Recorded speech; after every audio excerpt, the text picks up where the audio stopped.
Boa noite! Uhul! Sensacional! Deixa eu desmutar o pessoal que está aqui no chat também. Já está todo mundo agora ao vivo. Gente, que sessão incrível! Parabéns demais! Assim, maravilhosas, atuações maravilhosas, lindos. Ó, show de bola. Só antes de eu começar a fazer o nosso bate-papo aqui, lembrando todo mundo, né? Na semana que vem a gente ainda não fechou qual vai ser a sessão, mas já pode colocar na agendinha na quinta-feira aí, mesmo horário, 19 horas. Lembrando que, né, a gente vai fazer esse bate-papo agora, se por algum acaso a gente tiver qualquer tipo de problema técnico, porque problemas técnicos acontecem, só correr lá no Insta e a gente dá o recado por lá. Se vocês quiserem fazer perguntas, vou transferir aqui para o site para o pessoal que está aí ver. Vamos lá. Vocês vão estar vendo uma caixinha abaixo, parecendo com essa azul que vocês estão vendo aqui, ó. Mas na realidade vai estar assim, um chatzinho, um balãozinho ou uma interrogação. É só você clicar, colocar o nome, ele vai aparecer. Isso, colocar o nome, o e-mail, o telefone, se quiser. Manda mensagem pra gente, que a gente traz para pergunta aqui para o nosso bate-papo. Não coloquem no comentário aí do chat, não, porque do comentário do vídeo, porque senão não chega aqui pra gente, tá? E deixa eu ver se tem mais alguma noticiazinha para poder dar antes de fazer isso. Lembrando que nesse sábado a gente vai abrir as inscrições para o prêmio. Vocês que estão na conferência também com a gente aqui, até bom que vocês saibam também, a gente vai abrir um prêmio para desenvolvimento de roteiro de curta-metragem. Mas esse, como é uma parceria com o Cabide Festival, você tem que ser ou a autoria ou a coautoria com uma mulher, entende-se como mulher cis ou trans, óbvio. E a protagonista obrigatoriamente tem que ser uma mulher também. A gente começa as inscrições no dia 22/8 e os premiados vão ser 3, na verdade vão ser 5 filmes, né, Lu? 5 filmes que vão ser escolhidos. Finalistas. Dentre os 5, 3 vão ser premiados com R$200 e uma consultoria com a Sabrina Fidalgo, que é uma roteirista incrível, absurda, maravilhosa, buceta das galáxias, maravilhosa. Sabrina é super premiada, tem curtas incríveis que já ganharam nossos festivais, Roterdã, e ela é muito boa. Então essa consultoria aí, gente, vale muito a pena mesmo. Vale muito. E é isso, gente. Vamos lá apresentar nossos convidados de hoje. Essa sessão belíssima e sensível. Eu usei meu lencinho aqui, na verdade, é um guardanapo, usei bastante. E olha que eu já vi o filme várias vezes.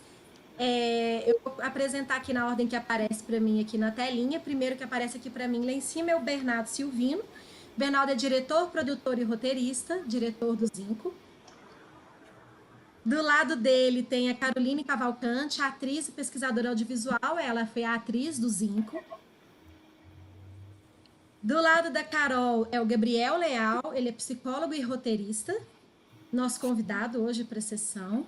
Nossa convidada hoje para a sessão também é a Thaís Alves, atriz e produtora. Do lado dela, a Juliana Shaw, que é atriz, a protagonista do filme Em Pedaços. Do lado da Ju, o Diego Miller, diretor, produtor e roteirista. Ele foi o roteirista e diretor do Em Pedaços.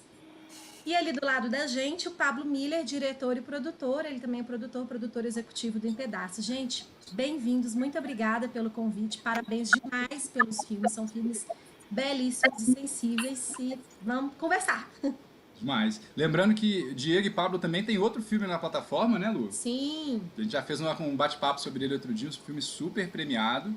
Bem diferente desse, né? Completamente diferente. Nossa, completamente diferente. Se a gente não falasse que são vocês, e acho que as pessoas não suspeitariam que são das mesmas pessoas, assim. A Invasão do Alegrete, um filmaço também. Depois vocês assistem lá. E tem os spoilers aqui que em breve virão outros, né? Virá um outro filme aí que eu já tô sabendo. Filipinho já até me passou outro dia uma mensagem aqui, falou assim, pô, que massa que mandaram. Em breve a gente volta a se falar para marcar uma nova sessão. Os Miller estão dominando aqui na Cardume, hein? Já chegou a ter um comentário aqui para mim. Antes de eu abrir para os nossos convidados começarem as perguntas, eu vou só ler aqui, porque é um comentário até de introdução, assim. Matheus Gepeto. Ele falou, sessão da Cardume com Gabriel, Carol e Bernardo, que alegria. Ansioso por esse debate cheio de amigos queridos e cineastas maravilhosos. Amei o outro curta que não conhecia também. Muito bom. Que ótimo. Gabriel, quer começar? Posso começar. Não, eu estava até comentando com o Bernardo antes da gente começar. Eu achei a música, assim, nossa, muito bem escolhida, assim, dos dois roteiros. E eu fiquei pensando quanto que eles têm em comum, né? Antes de falar também de cada um. Eu acho que é muito latino isso, em toda a América Latina, essa buscar fazer curtas de baixa produção, assim, ainda mais na nossa situação. E eu vejo, assim, o minimalismo, assim, como não como um obstáculo, mas como uma estética mesmo, sabe? E eu vejo que os dois utilizam esse minimalismo, assim, claro, cada um de um jeito, né? Eu vejo o Zinco muito atento a um conceito poético, né? Até a própria cor zinco, assim, né? O azul meio branquiçado, assim. Enquanto como que chama? O Em Pedaços, né, busca uma linguagem mais direta, mais narrativa, sem perder também o simbólico, né, dessas relações. Esse amor, esse desamor, né, o desencontro dos dois filmes também acho que é bom ressaltar. Não é isso, eu queria também falar dessa... em algum momento eu vi primeiro o Zinco e depois o Em Pedaços, antes, né, agora eu estava revendo. Num primeiro momento eu fiquei pensando, nossa, será que a relação de uma entra na vida da outra, assim? Porque a gente acaba não conhecendo as outras partes, né? O Em Pedaços a gente fica meio com aquela impressão um pouco ambígua de quem que é a Simone, né? Se a Simone talvez também tenha a ver com essa relação. Quem sabe elas estavam as duas na mesma festa, né? Pode ser. Quem sabe não é a mesma história também, não é? Eu fiquei viajando nisso agora. Imagina se era a mesma história. Eu ia perguntar, vocês se conhecem, não falaram com a gente? Bernardo, Diego e Paulo, vocês conhecem aí? Me escrever. Sabe o que é engraçado? Porque o Em Pedaços ele faz parte de uma trilogia, né? Que a gente ainda não conseguiu levar adiante, né? O Em Pedaços ele faz parte da trilogia dos Encontros, que são 3 filmes, né? O outro filme é o lado do Alan, né? Uhum. O último filme é A Noite Anterior, que é o que acontece, que leva a esse episódio na praia, que é o lado da Maria Joana. 3 filmes pensados para serem filmados de forma completamente diferente. Esse é um filme câmera na mão, preto e branco, e os outros, a gente ia fazer o do Alan uma linguagem super oriental, assim, de enquadramentos, esses enquadramentos malucos do cinema oriental, de super neto, câmeras com composição. E o da Maria Joana seria uma linguagem mais cinema brasileiro anos 60. Mas a gente, infelizmente, não conseguiu levar adiante por compromissos profissionais. Eu e o Paulo, a gente logo em seguida emendou uma novela na outra e acabou que eu tenho uma dívida com o Alan e com a Maria Joana. Eles me enxergam e me cobram, né? Cadê o meu filme? Por isso que ele convidou você, Juliana, viu, Ju? Por isso que ele não convidou os outros, não iam cobrar. Eu chamar eles aqui. Mas a gente não conseguiu, e aí um dia a gente vai levar adiante, porque o Em Pedaços é um filme, ele faz parte de uma trilogia, e ele é um filme sozinho, ele se conta sozinho, ele se resolve sozinho, mas ele é parte fundamental de uma história, né? Então eu acho que a gente precisa filmar os outros 2 filmes. Olha que maravilha. A gente fica querendo saber mais, né? Quando eu vi o Zinco, na hora, cara, eu não filmei os outros filmes, ainda são... Olha o perigo, esses assuntos estão todos aí, tem gente demais conectando, daqui a pouco eles fogem, a gente vê histórias que se espelham tanto quanto essas duas, né? Vocês já começaram aí a falar sobre a ideia de ser uma trilogia sobre os encontros, né? São personagens femininos muito fortes, com histórias muito complexas, tem uma subjetividade que é o foco dos 2 filmes, das 2 histórias. E eu fico pensando, são 2 filmes dirigidos por homens e roteirizados por homens, né? E eu fico na curiosidade de saber como é que surgiu essa vontade de falar sobre isso, de onde que veio essa ideia. Enfim, fala mais como é que surgiu a trilogia Encontros e também como é que surgiu o Zinco, né? Carol, Thaís, deixa eu só emendar a sua pergunta numa pergunta que é idêntica que chegou aqui da plateia. O Leandro Lopes perguntou a mesma coisa, assim, ele falou que você... Conectada, tá vendo?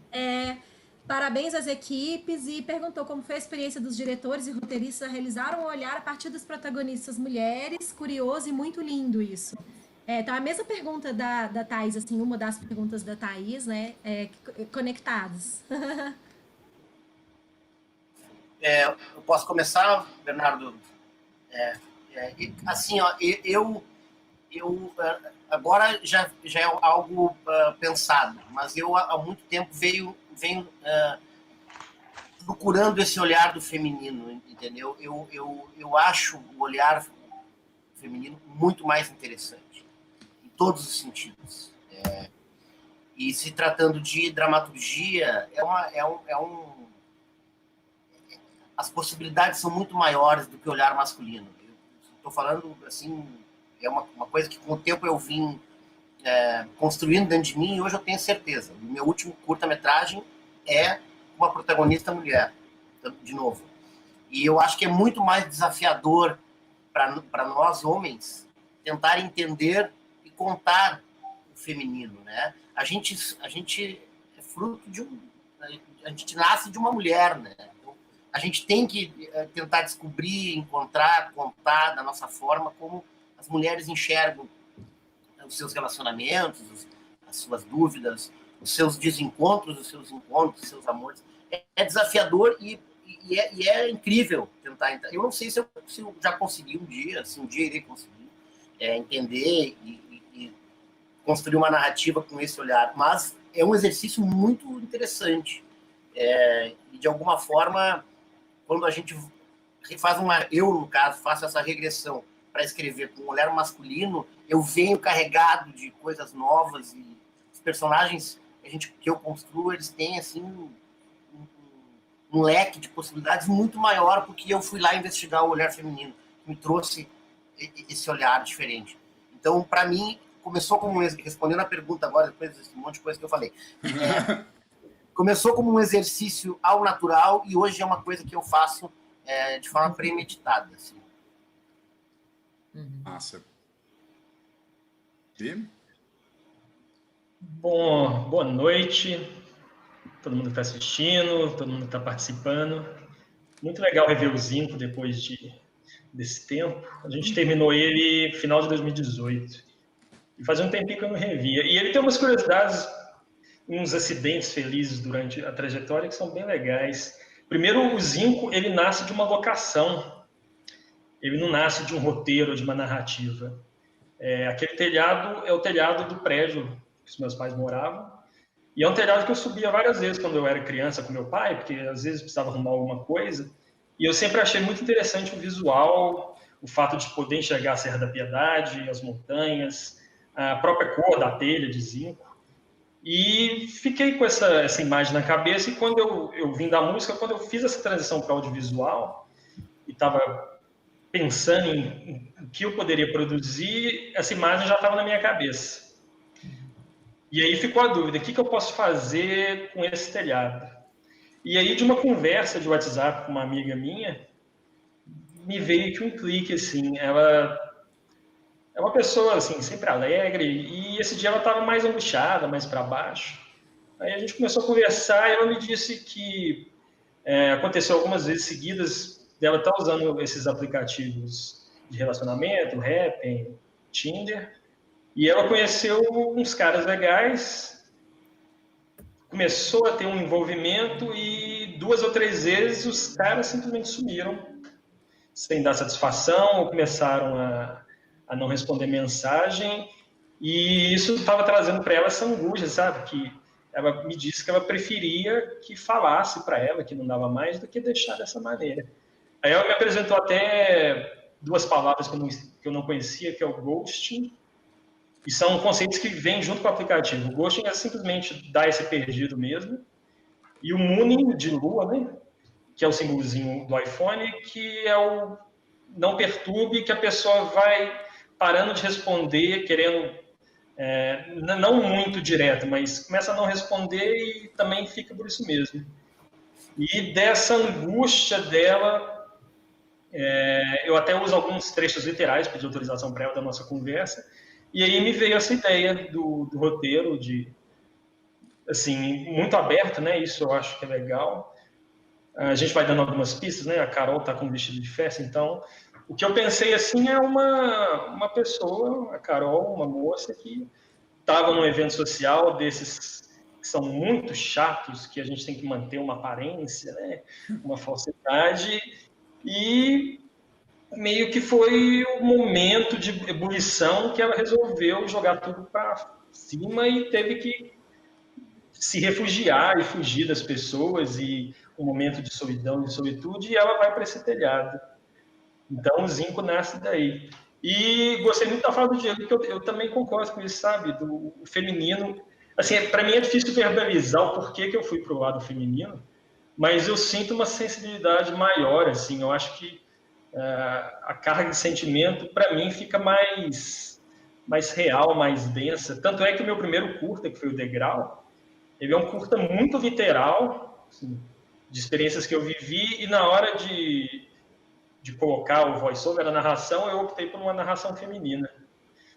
E estou escrevendo um roteiro de longa também protagonismo feminino. Então, talvez experiências de vida, temos o Gabriel aí, psicólogo, para ajudar, mas ajudar todo mundo. Eu estou seguindo essa linha. E assim, eu me sinto bem, sabe? Me sinto que a verdade flui melhor. Eu até fiquei pensando nisso também. Você estava falando, eu estou aqui pensando. Que a gente se complementa às vezes, né? Indo para um outro personagem, né? Que é o oposto da gente. Talvez possa vir daí também como uma busca dessa união, né? Com o feminino, né? Desde interna, né? Mas também pensando aqui em vários diretores, né? Que usam protagonistas femininos. Tem, né? E é difícil, né, dizer, né, eu acho que tem muito da experiência pessoal também, né, às vezes um se sente mais cômodo, né, de falar na voz de um outro personagem, seja diferente de nós mesmos, né. Também o exercício da empatia, né, que o Diego falou tão bem, né, acho que para qualquer narrativa, por mais que a gente esteja... mas, enfim, também acho que é um debate super relevante, assim, para a gente pensar também como que o lugar de fala pode também... a gente pode pensar ele também a partir desses filmes, né? Não sei, as dificuldades também que vocês tiveram, né? Partindo desse personagem. Como que... Não sei se vocês quiserem falar um pouco disso. Eu tenho uma... primeiro que eu não dei boa noite pra Ju, desculpa, Ju. A gente se abanou assim, né? E aí acabou que eu não dei boa noite. Boa noite. Eu só queria fazer um comentário do Zinco. Me remeteu eu gosto muito dela. Me remeteu muito à poesia da Silvia Plath, assim. Me veio na hora, assim. Não sei se de alguma forma foi para ti algum tipo de inspiração, mas eu na hora me lembrei de várias poesias dela. Da Lídia Clark? Silvia Plath. Silvia Clark. E a Silvia Plath, ela se mata, né? Ela comete suicídio. E aí, quando eu identifiquei a Silvia Plath no teu curto, eu comecei, essa mulher vai pular dali, né? Na hora. Assim, claro que foi um pensamento muito raso meu, mas de alguma forma me levou a ela, né? Porque ela tinha uma poesia muito deprimida, ela era muito deprimida, né? Uhum. Mas só para complementar a questão do feminino, eu e o Pablo, nós temos uma vantagem, se dá para dizer assim, nós temos uma irmã, né? Que é a caçula dos 4 irmãos. Então, e é uma menina muito poderosa, assim, ela é uma artista com uma voz muito forte no Rio Grande do Sul, no que diz respeito ao feminino. Tanto ela quanto nós não gostamos da palavra feminista, gostamos da palavra feminino.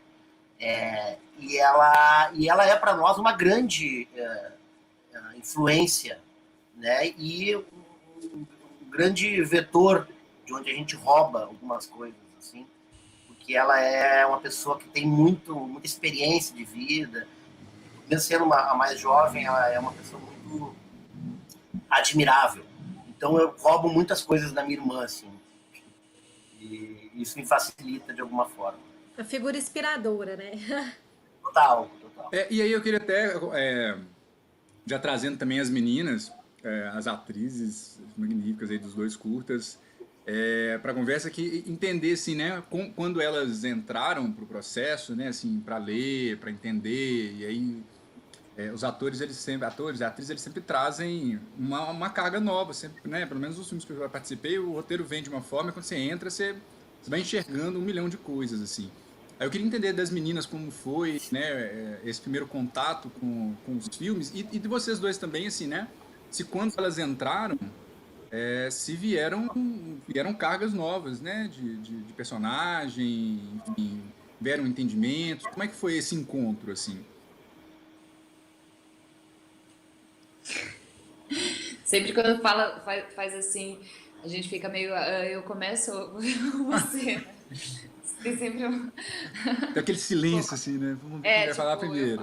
Pode perder a. Bom, boa noite a todos. É um prazer estar aqui apresentando esse curta. Ele é muito. Eu gostei muito de fazer. Fazia tempo que eu não tinha contato com ele de novo. Foi muito bom revê-lo e ver o Pablo, o Diego aqui. Eu acho que sempre quando a gente tem o contato, toma o contato com o roteiro, tem uma impressão que fica e ela vai se transformando, né, ao longo. Como já faz um tempo que a gente filmou, eu não lembro exatamente o que é que eu senti, sendo bem sincera, quando eu li a primeira vez, porque já faz um tempinho que a gente fez. Mas é um filme que desde o começo, eu gostei muito. Eu achei ele muito forte e eu sempre fiquei na dúvida, que acho que é por conta da trilogia, e eu adoraria que ela saísse.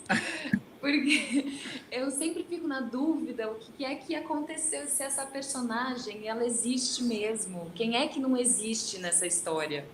Né? Tem um lugar assim meio fantasmagórico assim, que eu acho muito interessante e que me leva para um lugar assim, esse lugar branco do filme que é bem estourado, me remete assim a algo etéreo, assim, algo do além e talvez seja a sensação dela. Então eu sempre fiquei com essa questão de sensação. Qual que é a sensação? Porque a gente filmou ali na frente, ali na praia, né? E aí filmar na praia, tipo, barulho de onda, né? Uma coisa difícil, assim, de lidar, o sol. A gente filmou bem cedinho por causa do sol, assim, foi bem interessante. E... Então tem esse lugar assim, quase que ela é tragada por esse lugar assim. Então eu me lembro muito das sensações dela, tipo quando ela vai narrando o que é que aconteceu, ou o que ela queria que tivesse acontecido, ou que aí a gente já não sabe se foi o que aconteceu ou se não aconteceu, ou né, o que é que está dentro da cabeça dela. Então esse branco todo do filme me remete muito a essa sensação assim, tipo, as sensações que ela tem. E eu acho bem emblemática a cena final assim da Maria. Não, elas não se relacionam, né? Então dá uma sensação assim, tipo, quem que é essa? É essa pessoa? Quem que é, né? Quem que são, enfim. Acho que eu até me perdi na pergunta. Não. Eu vou saber como é que foi, assim, é ótimo.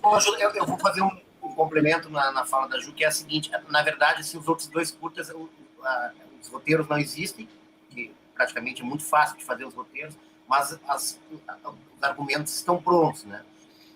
Por que a gente não roteirizou? Porque o trabalho da Ju, o meu e o da edição, que ia dar o norte para os outros dois, entendeu? Tá.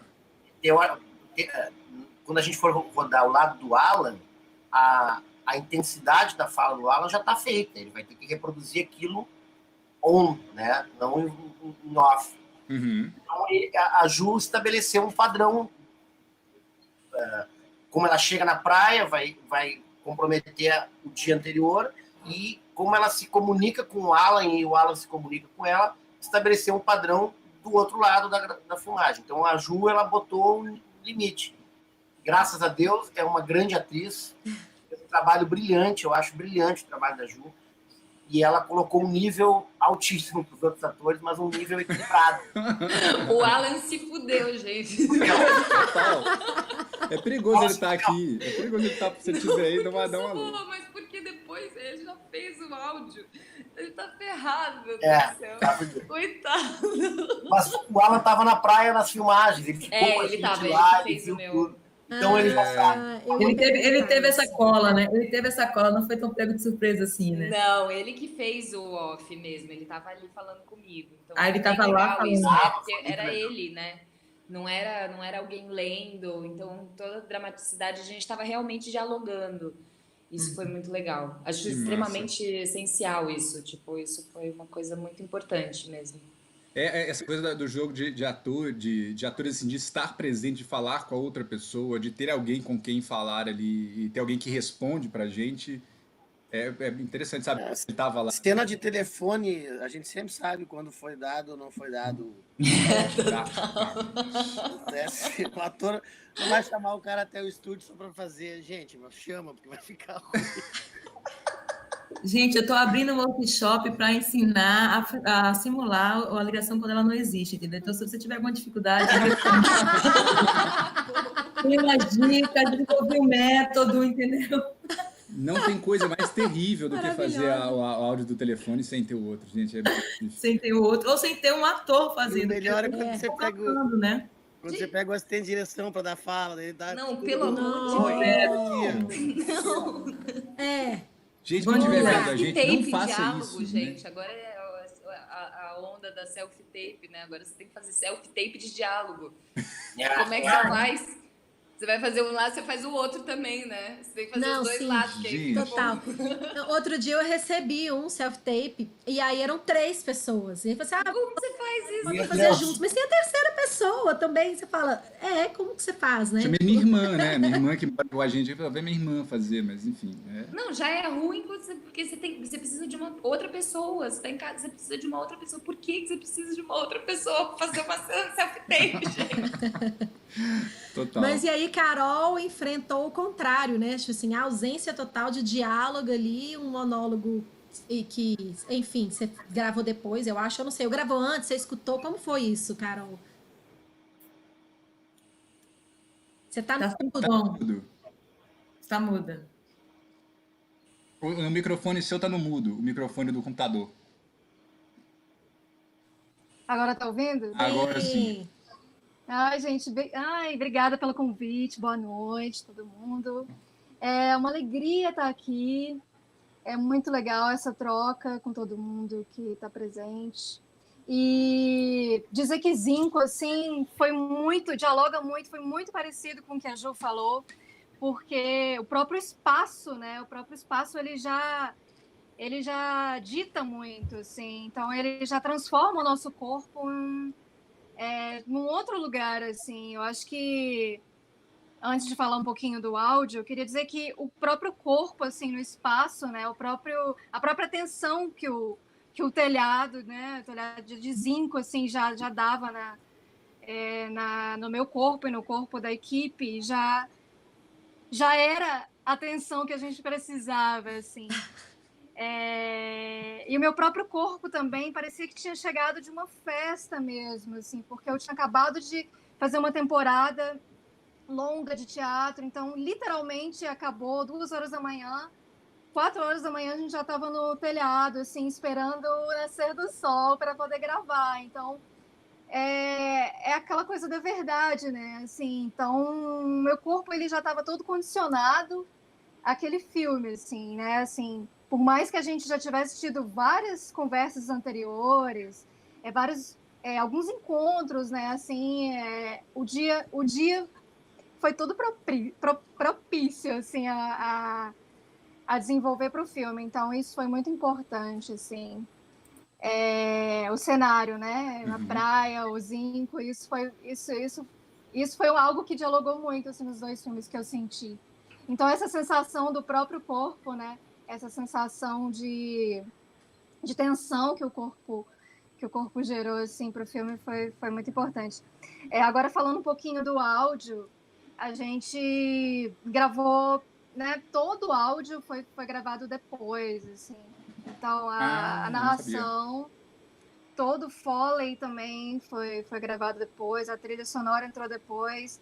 Então, isso proporcionou também algo bacana que eu nunca tinha feito, que foi a direção em tempo real, no sentido, a gente não estava gravando áudio, não estava gravando nada, não tinha lapela, não tinha som, não tinha nabum, nada. Então a gente pôde dialogar, né? Então o Bernardo conversava comigo e o meu corpo reagia da maneira como a gente ia conversando ali, né? Até mesmo, a gente pensando até mesmo em algumas falas que entrariam depois. Algumas falas que a gente gravou em estúdio, algumas falas que entrariam depois, elas foram colocadas daquela maneira, de uma maneira em tempo real, assim, para a gente mesmo entender aquilo, né, e reagir. Uhum. Então, essa narração que aconteceu ali, ela foi toda fluida, né, assim, em alguns momentos dava uma travada, assim, porque é um lugar diferente, né, assim, que é um lugar diferente que você começa a talvez até racionalizar ali um pouco, né, assim. Mas o importante foi esse diálogo, né, de você não estar sozinha ali. Por mais que eu estivesse me sentindo sozinha, eu me senti muito sozinha ali naquele telhado com aquele cenário imenso. Mas eu sabia que tinha alguém dialogando comigo, né, então... esse lugar da direção ali e da equipe foi muito massa, assim. Massa. Eu lembrei de uma como seria bom, né, se a gente pudesse dirigir as cenas, né, enquanto o ator fala. Antigamente era tudo dublado depois, né. E aí, cara, eu me lembrei de uma história agora que ela contando, eu me lembrei de uma história do Afonso Beato, que foi o fotógrafo de Deus e o Diabo na Terra do Sol, né? Uhum. E que aí eles trabalhavam antes de chegar o gerador, que eles colocaram lá na cidade de Sinogrado, o gerador ficava longe pra caralho lá, e tinha um cabo enorme. Eles gravavam muito sem diálogo, né? Por causa do gerador. E aí dublavam depois. E o Glauber, cara, disse que ele ficava do lado da câmera, disse que era insuportável. Falando o tempo inteiro? Não, berrava. Disse que ele berrava, disse que era... Chora, agora ri, disse que ele fazia. E agora ri? Não, ele disse que era incrível. E o Beato segurava a câmera, disse que dava um ataque de riso nele. Mas disse que era assim que ele tocava. Eu espero que o Bernardo não tenha feito isso. Como é que foi? Essa é a crise de riso que a gente não pode ter, né? Tem uma passagem bem interessante de como a Carol apareceu para mim, assim. Eu estava, então, já com uma certeza que eu ia seguir para a direção e para o roteiro do cinema. E nessa pira de preciso fazer workshop, preciso de mais conhecimento. E eu tenho uma timidez de infância que ela se manifesta algumas horas, assim.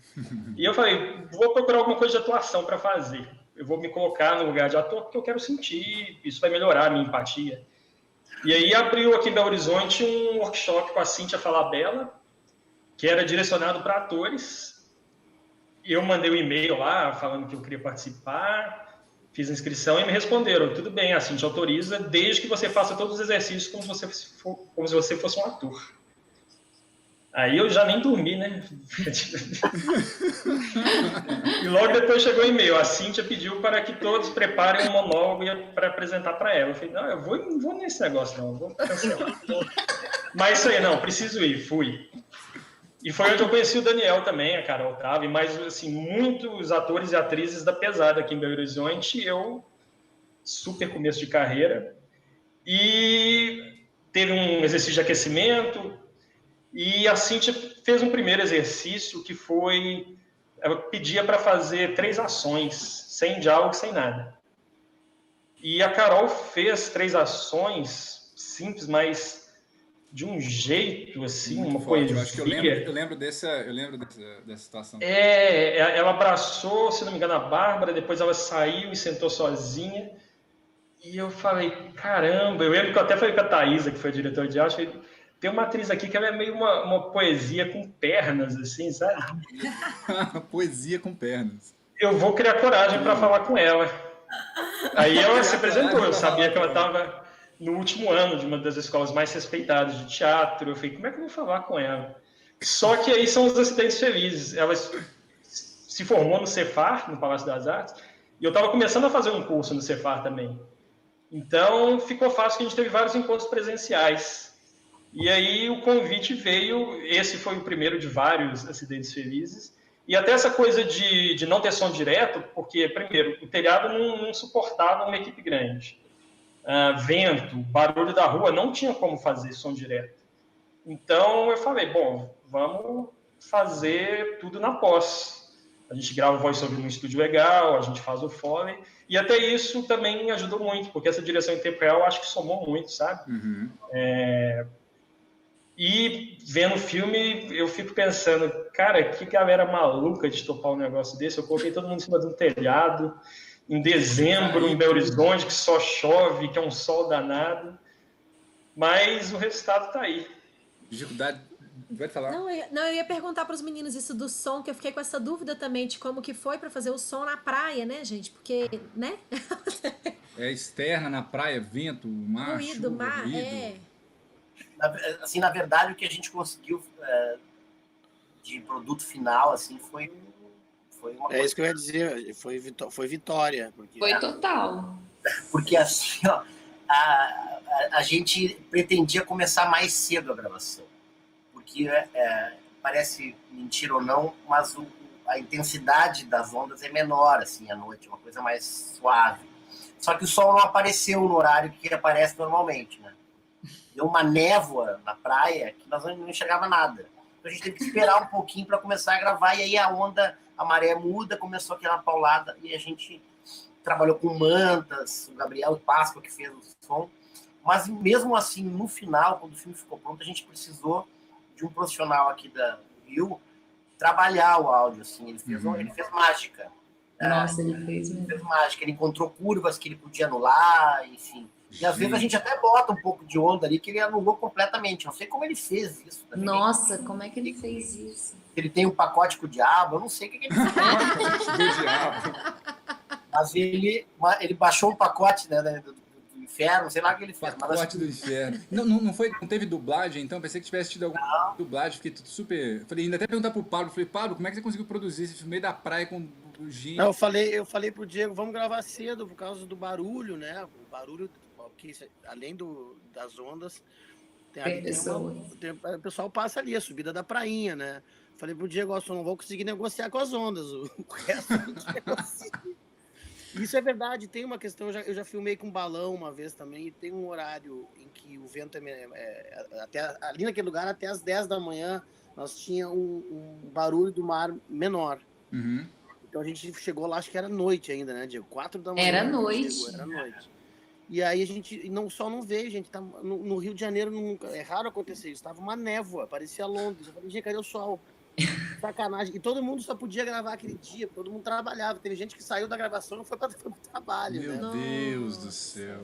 E aí a gente, vamos assim mesmo. A gente estava fazendo uma novela que vai reprisar agora na televisão, chamada Flor do Caribe. E eu estava na novela, o Paulo estava na novela, a Maria Joana estava na novela, a equipe de áudio estava na novela. Meu Deus do céu. E nós tínhamos externa, tipo... Sequestraram a equipe da novela. Então a gente gravou e saiu correndo. Vocês sequestraram a equipe da novela, chegou todo mundo de olheira no set para gravar a novela, ninguém sabendo por quê. Sem saber nem qual era o capítulo, né? Não, o capítulo. Gente, vai ter uma cena nova aqui na novela, já fazer ele na prainha. Mas... fazer na prainha. Deixa eu só fazer um comentário, porque está relacionado com isso, não está relacionado com o som, mas é que eu acho muito interessante que a gente falou sobre essa coisa de serem duas protagonistas mulheres e feito por homens e tal, e os dois filmes têm a presença da água, né? Eu ia falar. Sim, engraçado, interessante. E eu acho isso muito bonito, porque a água é um elemento feminino, né? É um elemento feminino. E a representação da água nos dois, elas são distintas, são tessituras diferentes, né, desse elemento, né? Em um você tem a água invadindo, né, o campo sonoro, então a gente não está ali exatamente. Às vezes a gente tem o take da água, né, no mar, mas outras vezes não. Outras vezes é só uma presença sonora, e no outro a gente tem aquela água escorrendo, né, aquela chuva, aquela coisa assim, os peixes, né, os saquinhos com água. Então é muito emblemático isso, né? Porque essas mulheres, elas estão com emoções muito diversas e a representação tá ali no próprio elemento. Eu acho isso muito sensível, assim. Tem complementando o que a Ju falou, tem um momento do filme que a gente tira completamente o som, e agora ela comentando, e eu me lembrei disso. Eu acho que quase ninguém sabe, a Ju acho que não vai lembrar. Mas, assim, tem um momento no final do filme em que o Alan fala uma mensagem para ela. E ali a gente tira completamente o som da água, né? Fica... não sei como é que ele conseguiu fazer isso, eu acho que... Porque era o off, né? Claro, ele conseguiu tirar. E aquela fala, eu roubei, entre aspas, aquele trecho, de uma carta de uma atriz pornô americana muito famosa, que se mata numa banheira, e ela deixa uma carta linda falando da vida dela, né? E é emocionante. E no final ela deixa aquela mensagem. Eu sempre gostei daquele trecho da carta dela, porque diz muita coisa. E ela também estava deitada na banheira, entendeu? Dentro d'água. Então a presença da água, como a Ju falou, dentro do filme é muito importante. É uma força da natureza, né, que está na frente dela, o tempo sempre presente, né? Uhum. Né? Quase que jogando a verdade na cara dela o tempo inteiro. E quando eu vi o Zinco, eu tive a mesma impressão. Parece que é um mar de prédios, assim, né? Quase que comprimindo ela contra as suas questões, né? A impressão que eu tive é que ela estava sentada na beira de uma praia de prédio. Olha que viagem. Que bonito isso. Na hora que eu vi, eu fiquei assim, caraca, ela está sentada na beira da praia. Claro, eu estava com a imagem imaginária do meu filho. Sim. Mas foi a mesma impressão que eu tive. Eu acho que ela cumpre a mesma função também no Zinco. Que máximo isso, né? E é bom até chegar, porque a gente vai pensando, montando a sessão, a gente vai vendo os filmes e pensando, e é muito engraçado como a gente chega durante o bate-papo e vai encontrando outras vertentes que conectam os filmes muito, né? Assim, essa coisa de ela sentar, e a gente sempre pira, né? Porque essa foto é muito linda, inclusive. Parabéns pela fotografia, pela escolha dos planos, obviamente, mas parabéns pela fotografia também, que é linda. E que aqui em BH é bem típico, né? Essa fotografia dos prédios e os morros no meio, essa fotografia de cima. Quem sobe em cima de telhado aqui em BH para soltar pipa sabe que aquilo ali é o que a gente vê aqui sempre, né? Não é à toa que é feito aqui. Mas, enfim, parece realmente um mar, assim. Eu já viajei umas vezes e assim, caraca, parece um mar, assim, se olhar de longe. Assim. Total. Gostei muito dessa leitura, sabe? O Zinco, ele sofreu uma transformação grande de quando eu apresentei o roteiro para a Thaisa Campos, que é a diretora de arte, que é uma amigona minha, está comigo em vários projetos, que até então o Zinco era um filme mais direto. E ela, lendo o roteiro, ela me fez essa proposta, sabe? De trazer esses elementos quase surrealistas, assim, e trabalhar a água nesse sentido. Ao mesmo tempo, assim, acaba que o filme ele vai um pouco para o lado do Bauman, dos relacionamentos líquidos, mas não é um filme só sobre isso. Mas ela trouxe essa visão. A água, ao mesmo tempo que ela está ali passando nos dedos, ela também consegue ser aprisionada. Então, a coisa ali do saquinho, né? Então, tudo isso que a minha amiga falou, dos relacionamentos e tal, ela falava isso, né? A partir do momento que ela se envolveu com esses caras e eles não falavam nada, aquilo não simplesmente acaba, ela fica ali meio aprisionada, sem saber o que fazer. Então, essa proposta da direção de arte, ela acabou casando muito bem com o que eu já tinha pensado, e essas ideias se fundiram para chegar no resultado final. É uma nau à deriva, né? Não escutei. Você Acho que ele falou a deriva. A deriva. Eu falei que parece uma nau à deriva, né? Ah, sim. Eu ia também trazer essa questão da água, porque simbolicamente também é um elemento feminino e também simboliza o inconsciente, né? Assim. Então, e vejo também essa relação tratada de maneira diferente. E a origem da vida também, né? A origem Sim. da vida, total. Agora me veio a origem da vida toda aqui na minha cabeça. Incrível, abriu todas as pastas do meu desktop. E uma coisa do Em Pedaços, do mar tá ali, mas não tá. É como o personagem masculino não tá ali, a gente não vê ele, mas ele tá presente, é um diálogo, né? Apesar de só ver ela. Mas ele tá ali. Então, o mar tá ali é aquela presença que você sente, mas não é mostrada, então não é entregue.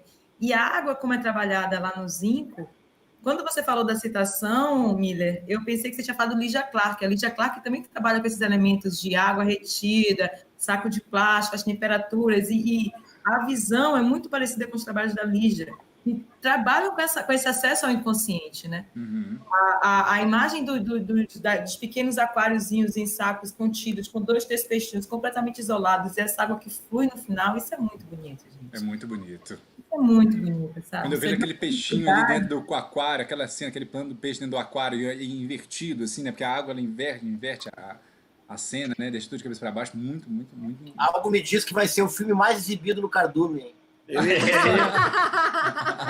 Se não for usado como vinheta do... Vai vir a vinheta, hein, Bernardo? Abre o teu olho aí, hein? Vamos começar umas parcerias aí. Tá na página inicial eu ali. posso falar que vira capa, hein? Vira capa. Essa sua capa vira capa. Eu vou te contar, a gente tá aqui em conversa com o pessoal do marketing para mudar a capa. Olha lá que é uma... Mas olha que Pablo, eu te falei que era para botar um peixe no nosso filme, cara. Nós estamos fazendo um filme marinho aqui. Ajude sereia. A gente tem uma sereia. Agora, no filme de vocês, no Em Pedaços, eu penso muito no persona do Bergman, né? Esses enquadramentos, eu achei que você tinha negociado com as nuvens, Pablo. Pra vir todas, ficarem todas ali, repetindo aquele branco que não acaba, imenso, e que, sabe? Muito feliz. Eu tô sempre procurando encontrar esse mestre do cinema, né? Que na verdade eu acho que no final das contas é uma mistura de vários, né? A Invasão do Alegrete, que é um filme que está aqui no Cardume, é um pouco de Saura com Lars von Trier, né? Foi um exercício muito bacana que eu fiz, com um pouco de Bye Bye Brasil, assim. Sim. E Exército Brancaleone. E esse filme é Bergman na veia. O meu primeiro filme, O Cortejo Negro, que é Rafael Sig, que é um monólogo, é Bergman na veia também. Eu sou muito fã do Bergman. Agora, na quarentena, eu revi Bergman demais. Assim. É claro, a gente tem que dar uma acalmada, porque o Bergman ele pode te levar para uma corda numa árvore. Né? Um pouco cansado, né? É com o Rafa Sig ou outro? O Cortejo Negro é com o Rafa Sig, é um cara... É um filme muito bacana. É o curta também?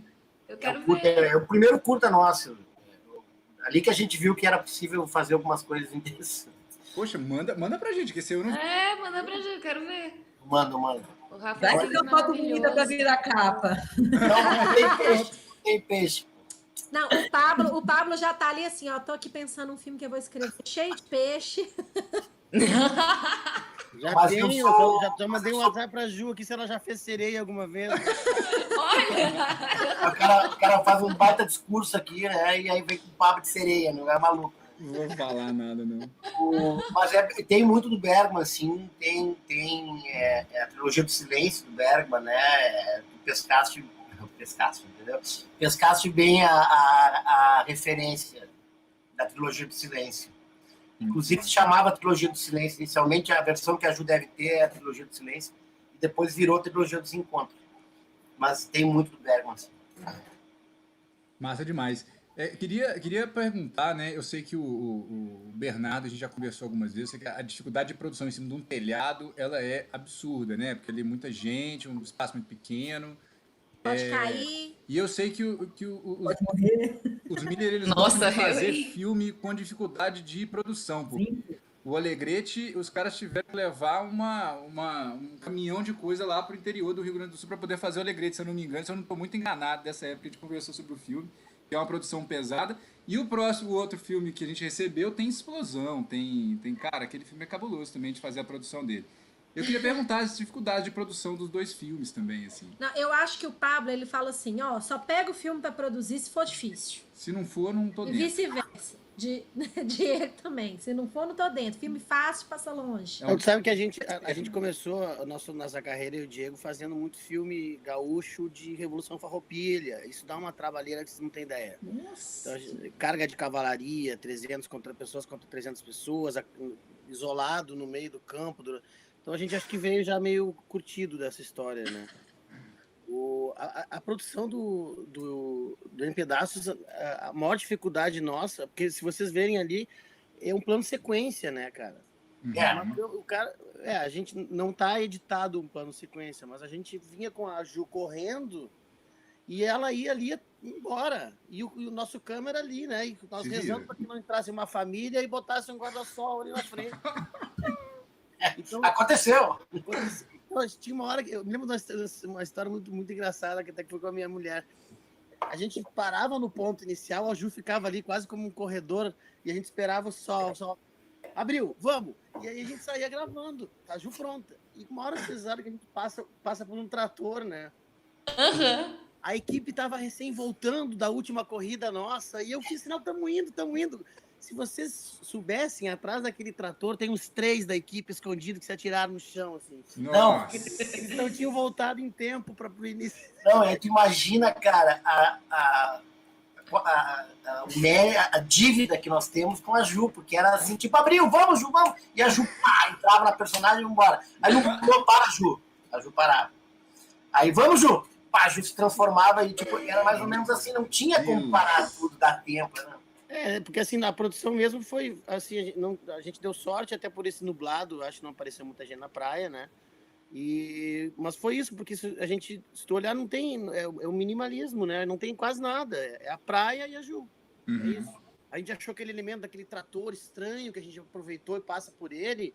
Fora isso, eu não consegui negociar com o Diego trazer a Ju mais para perto do asfalto, porque ele sempre queria a profundidade de campo, a Pedra da Gávea tá lá no fundo, né? Se a gente trouxe aquela parte do rio ali, tem uma curva assim, né? Se a gente afastasse ela do mar, a gente perderia aquilo.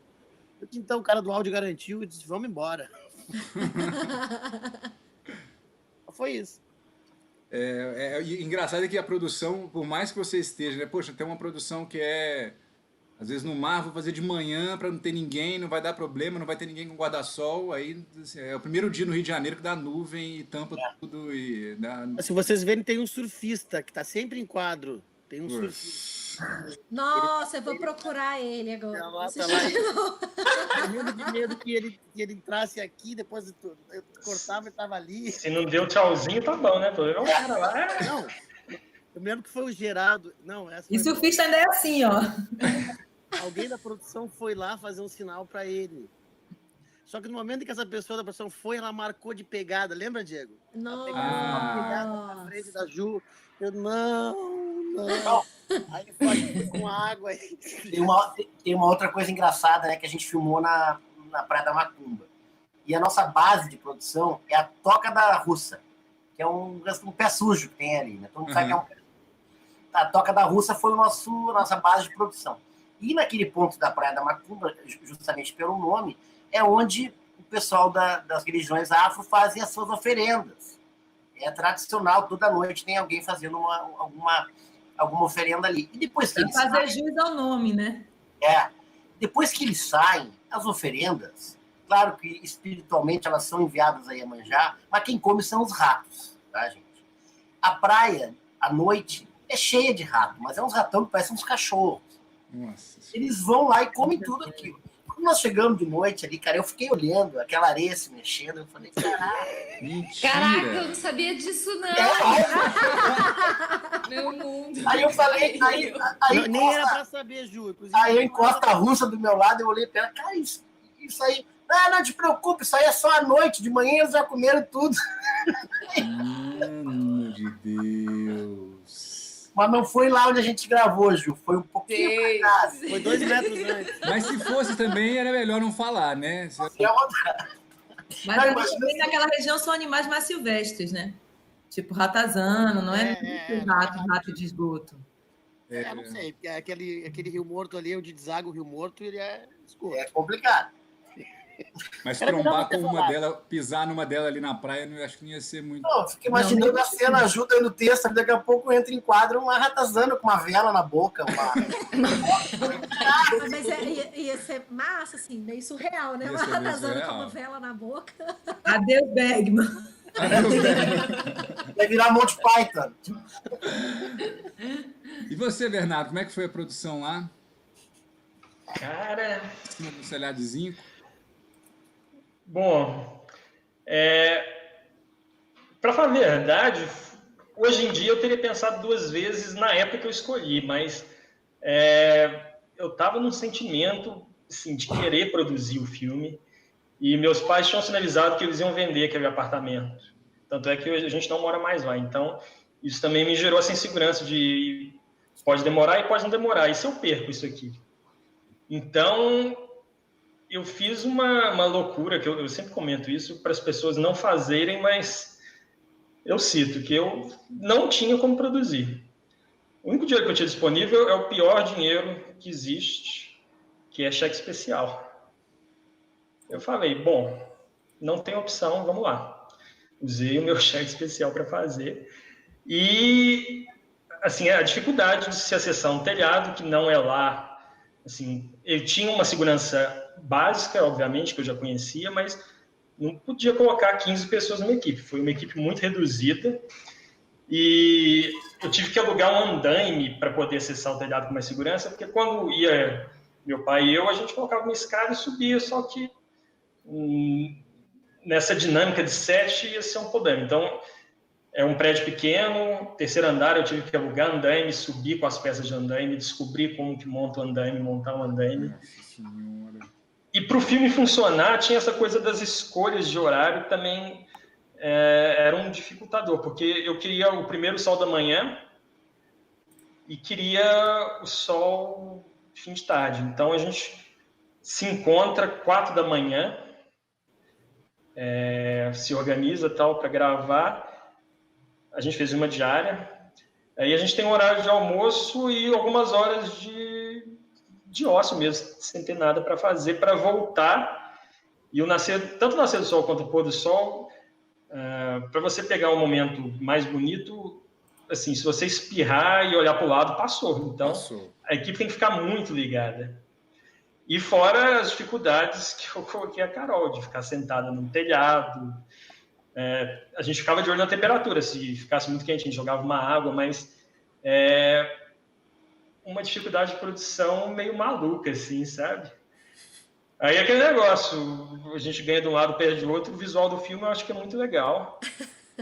A gente teve algumas limitações de profundidade, de qual a gente trabalhar, porque a gente não tinha muito recuo. O recuo máximo era despencar. Então a gente tinha que trabalhar ali mais próximo. Mas é que nem viagem furada com os amigos, assim, você relembra isso depois de um tempo. Até as coisas ruins ficam legais, você dá risada. Mas o filme é lindo, valeu a pena. Eu acho que os juros que eu paguei, todas as dificuldades, elas foram superadas em nome do filme, e eu acho que trouxe boas coisas para todo mundo da equipe. E uma outra coisa que a Thaís falou que eu achei muito legal foi ter citado a Lígia Clark, porque tem uma fala do João Bosco, que eu gosto muito, que ele fala que música é acúmulo. E não só música, arte em geral, porque a Lígia Clark não foi uma referência direta que eu pensei. Mas como eu estava no curso de produção em artes visuais, era uma das artistas que a gente estudava muito no Palácio das Artes. Então, de certa forma, isso estava permeado assim e apareceu. Então, é muito importante, sabe? Referência, filme, galeria, teatro, música. A gente se pegar esse repertório. Para tudo, né? Para tudo. E esses diretores são malucos, né? Eles pensam nas coisas, nos lugares bizarros pra gente poder ir com o rato, em cima dos telhados, depois chega pra gente falando que tá tudo ok. Não, gente, ali tem uma segurança, ele tá ok, nós já controlamos, não tem rato nenhum, a praia vai estar limpa. A instrução foi, gente, aqui a gente tem que andar pé ante pé, vamos com calma. Aí, fim de tarde, o pessoal já estava mais confiante, aí eu ouvi uma corridinha, eu já quase infartava. Gente, não, para com isso. E bastidores. Debaixo daquele telhado tinham 2 quartos e uma salinha de TV. A gente tomou muito cuidado, mas na primeira chuva que deu, inundou tudo ali. Eu tive que subir no telhado e remendar um tanto de coisa. Mas, mesmo assim, o fim valeu a pena. Máximo. Biel, você tem perguntas? Não, eu fiquei pensando também Não, eu gosto de ouvir mesmo. Não, fiquei pensando também na ligação do Em Pedaços com aquela teologia do Richard Linklater. Não sei se vocês têm ele como referência também. Eu vi que vocês falaram do Antes do Amanhecer, não sei se vocês conhecem. Sim, total, Antes do Amanhecer, assim. Que é uma proposta que parte bem da construção com os atores também. Não sei se vocês partiram daí, de construir o diálogo, se isso foi alterando junto com a Ju. Ou se vocês já tinham assim, tudo bem definidinho. Não sei se vocês quiserem comentar um pouco mais disso.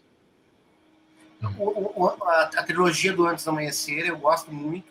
Eu gosto mais do primeiro filme, né? Mas assim, não, na verdade ele é uma referência nessa questão da relação homem-mulher, mas como estrutura não foi assim. Eu, nessa questão das relações entre homem e mulher, eu prefiro mais um homem e uma mulher, né? Não esqueci o nome do diretor agora. Que eles refilmaram também 50 anos depois. Né? Uhum. Mas como estrutura não, mas como falou o Bernardo, essa referência inconsciente, não tenha dúvida. Na hora da gente construir o diálogo, a gente carrega muito isso, né? E só percebe depois. Acredito que sim. Mas a gente não usou ele como referência para a construção da personagem da Ju. A personagem da Ju, por exemplo, tem muito dela, né? Naturalmente, ela trouxe muita coisa boa. A Ju encontrou as intenções muito claras do texto e construiu as delas a partir disso. E as grandes referências assim foram as mulheres da minha vida. Assim. A minha esposa, a minha irmã, aquela história que tem do pudim é da minha sogra, aquela história, desculpa, é da mãe, da sogra da minha sogra, aquela história é real.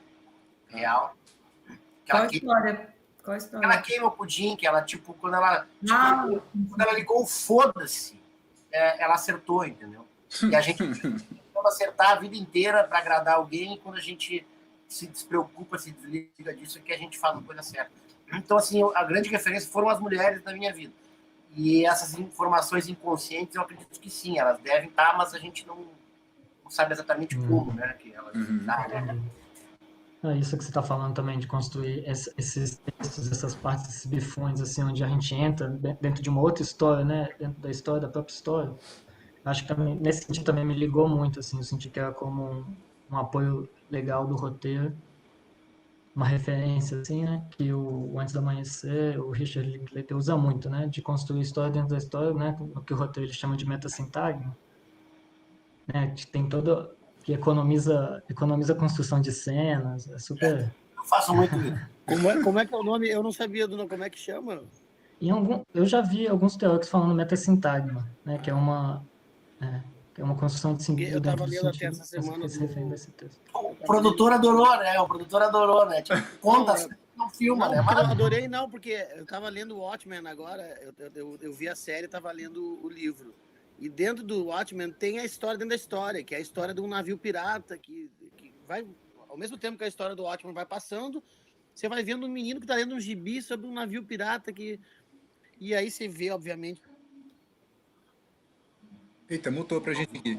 Tá ruim aí, Pablo. Cortou, Pablo. Ixi, aqui também não tá ouvindo. Não estamos ouvindo. Mas ele... Ixi, calma, volta. Descarrilhou. E ele tava... E aí, voltou? Eita. Às vezes acontece, eu acho que quando a gente fala, fica mudo. E ele ficou sem falar um tempão, sem falar, agora que ele foi falar, desembolou, coitado. Ele, às vezes. Aí ele repete. Quer tentar voltar, quer tentar sair, ele pode tentar sair e voltar. Sai e volta. Eu vou mandar mensagem pra ele. Manda pelo WhatsApp, acho que é mais fácil. Ele já saiu. Já saiu, ele entendeu. Uma coisa também que a gente não falou ainda, que tem de semelhança entre os filmes, são duas mulheres que estão tratando sobre encontro, sobre relação, né? Sim. E é uma coincidência, mas é uma coincidência do Etério. Só para eu entender, quando foi que vocês fizeram o Em Pedaços e os Incos? Voltei? Opa, agora sim. Voltou. O 2013 foi feito Em Pedaços. 2013, bastante. O Zinco foi dezembro de 2018. Ah, Nossa. Mais recente.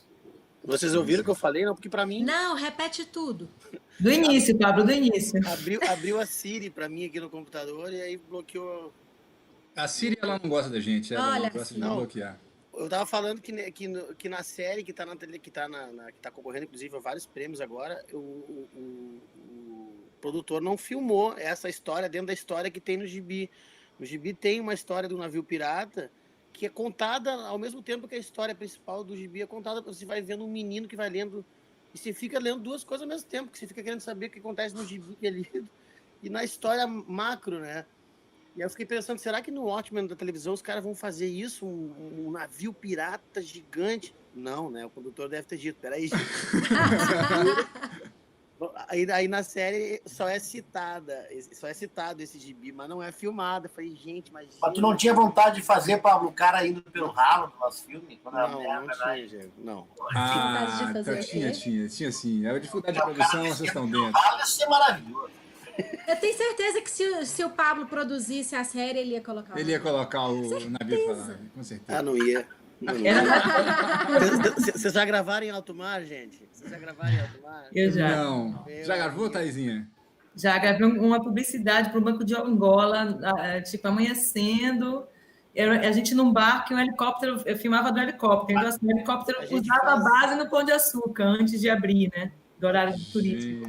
E aí o helicóptero vinha, dava 2 voltas, voltava lá, a gente esperava. Passei mal horror. A gente fazia apostas da equipe, quem vai passar mal primeiro, assim. Tu tava gravando, de repente, puf, caía um lá, vomitava. Aí, de repente, puf, quando você via, você não tinha equipe. Não tinha. Todo mundo passou mal. Cara, a gente fez uma novela chamada 7 Vidas, que o final da novela era um grande beijo, né? E aí os dois protagonistas, cara, não paravam de vomitar, cara. Nossa! E era num veleiro em alto mar, aí tu olhava pros atores, tava um debruçado, assim, e o outro lá na outra ponta, né? E nós esperando, aí vinha, escovava o dente, aí vai, atenção. Aí, meu cara, Deus! E aí você fica a diária inteira comendo fruta, porque não te serve uma comida mais, justamente para evitar. Para evitar, lógico. Entendeu? Mas eu falei os atores, hein? Preservei os atores, tá? Mas eu, como produtora, dou uma dica para vocês quando filmarem em alto mar. Fique sempre no meio do navio. Na parte mais estável, né? Meio assim, é o lugar mais... Não tá fazendo nada, vai para lá e vai pro meio. Não, parou na beirada, já era. E ainda teve uma história ótima, que sempre tem o marido do dono do barco, né? O dono do barco que está ali operando, que é o capitão de tudo, né? Da logística ali. Aí ele decidiu, num desses intervalos, que ele ia lavar o convés, na Baía de Guanabara. Ninguém mais ficou em pé. Não dava para ficar em pé, porque é muito óleo na água, né? Então, ele jogou aquele balde de água do mar em cima do convés, e aí nunca mais a gente conseguiu nem ficar em pé. Meu Deus! Foi assim, foi uma experiência ótima, ótima, muito interessante. Bom saber, Carol, Ju, Thaís, chamarem vocês aí para gravar em alto mar, se tiver beijo, já sabe, já vai preparado. Ah, tá, Ju, não vou não. Não vou não. Massa. Gente, uma coisa que eu acho que é muito legal, assim, a gente até lançou como o tema, né, da conversa, assim, são o desenvolvimento desses grandes personagens, bons personagens de forma geral, né? Assim, os dois filmes são filmes de personagens bem fortes e profundas, né? E profundas. Dá pra ver que vocês, por exemplo, as meninas, apesar de ter o texto, assim, dá pra ver que tem muita coisa também que tá por trás, assim, disso tudo, né? Por trás dessa construção e tal. E aí eu queria saber, e, obviamente, né, essa construção dessa personagem, né, esse background todo que vocês trazem, ele vem muito imbuído dessa relação nossa com a direção, né? Eu estava fazendo um curso outro dia, e aí o nome dele, eu esqueci o nome dele agora. Ele falava uma coisa que eu achei muito legal. Ele falava assim, um filme, ele diz muito mais da relação do ator com os diretores do que com qualquer coisa, né? É muito próximo a nossa relação. E aí eu queria saber, assim, como é para você, para vocês atrizes, como foi, né? E aí expandindo isso, inclusive, para Thaís, como é a relação de vocês com os diretores e o vice-versa, como é a relação de vocês, diretores, com os atores, com as atrizes, como é que vocês trabalham juntos, assim, para desenvolver esses personagens, vocês diretores, desde lá do roteiro, né? E vocês, depois de pegar esse roteiro, como é que vocês trabalham isso com a relação com o diretor? Para chegar em coisas tão boas, né? Aquele silêncio na sala, quem quiser pode se degladiar para se bater, para poder responder. Vamos fazer o Godard que fala isso. Que o filme acho que é o Godard que fala isso. Que o filme é o resultado da relação entre o ator e o diretor, né? Eu acho que sai dessa relação, o resultado é o filme. Né? Quem falou isso comigo foi o Eduardo Bourdignon, mas se eu não me engano ele me citou mesmo, né? Para complementar a tua pergunta, Dani, que eu estava também interessada em direcionar para as meninas sobre o processo de criação, vocês pegaram o roteiro antes, vocês tiveram ensaio, vocês não tiveram preparação, como é que funcionou o trabalho de criação mesmo, artisticamente falando, de vocês para esses 2 filmes, meninas? Ju, pode começar aí. Nada, começa você, eu comecei já da outra vez. Eu sou fugindo do negócio, cara. Tá todo mundo muito mineiro nessa live, eu tô achando. Tá mesmo. Vai, Carol. Bom, um pouco do que eu já tinha falado, né? Assim, a relação minha com o Bernardo, ela foi muito ditada, assim, em tempo real. Mas antes desse processo de gravação, a gente teve alguns encontros e algumas conversas, assim, que foram muito importantes, né, para poder absorver tudo que a gente queria, assim, tudo que ele pensava na cena, os diálogos que ele já tinha escrito, né, no roteiro, os diálogos, no caso, monólogos, né? Uhum. Então não, assim, houve um tipo de conversa, um tipo de preparação, mas não houve, assim, um tipo de ensaio específico, assim. A gente conversou muito do tom, né? Do tom que seria isso, do tom que seria esse tipo de sensação, assim. Então, acho que a proximidade também foi, assim... Nossa, acho que foi a coisa mais brilhante que a gente teve, foi a aproximação, assim, enquanto atriz e diretor, né? E aí a gente pôde compartilhar muito mais do que um trabalho profissional, assim. Então a gente pôde compartilhar vivências mesmo, assim. Então isso para mim foi crucial.